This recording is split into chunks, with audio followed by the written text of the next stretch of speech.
আমরা এখন খন্দকে, যেখানে খন্দকের যুদ্ধ সংগঠিত হয়েছিল।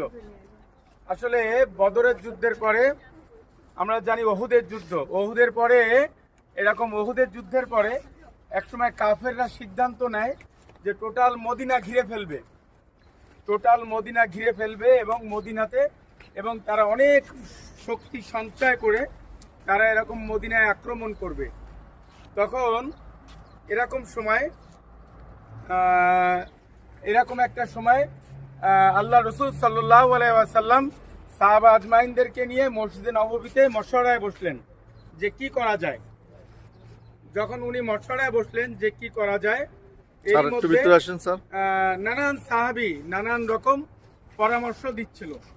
আল্লাহ রসুল সাল্লাল্লাহু আলাইহি ওয়াসাল্লাম সাহাবা আজমাইনদের পরামর্শ গ্রহণ করতেছিলেন। এমন সময় সালমান ফার্সি রাদিয়াল্লাহু তাআলা আনহু উনি একটু দূরে মসজিদের একটা কোনায় বসা ছিলেন।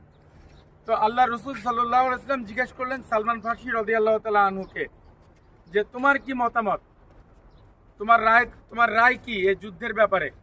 তখন সালমান ফার্সি রাদিয়াল্লাহু তাআলা আনহু বলেন, উনি পারস্য দেশের লোক ছিলেন।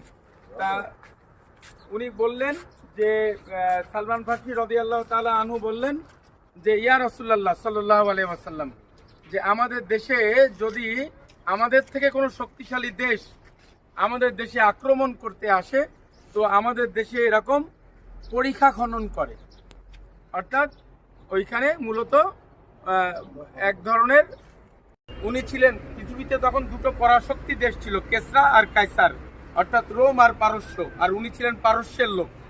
তা বলছেন যে আমাদের দেশে যখন বড় কোনো এরকম দেশ থেকে শক্তিশালী কোনো দেশ আক্রমণ করতে আসতো তা আমরা এরকম খন্দক খুঁড়তাম, এরকম এত পরিমাণ গভীর করতাম যাতে কেউ ওর ভিতরে পড়লে আর না উঠতে পারে, আর এতটা চওড়া করতাম যাতে কেউ সেটা পার হয়ে না যেতে পারে। সমস্ত শহরটা আমরা এভাবে তৈরি করে ফেলতাম। তো এর দ্বারা কাফের আর আক্রমণ করতে পারতো না, অন্য দেশ আক্রমণ করতে পারতো না।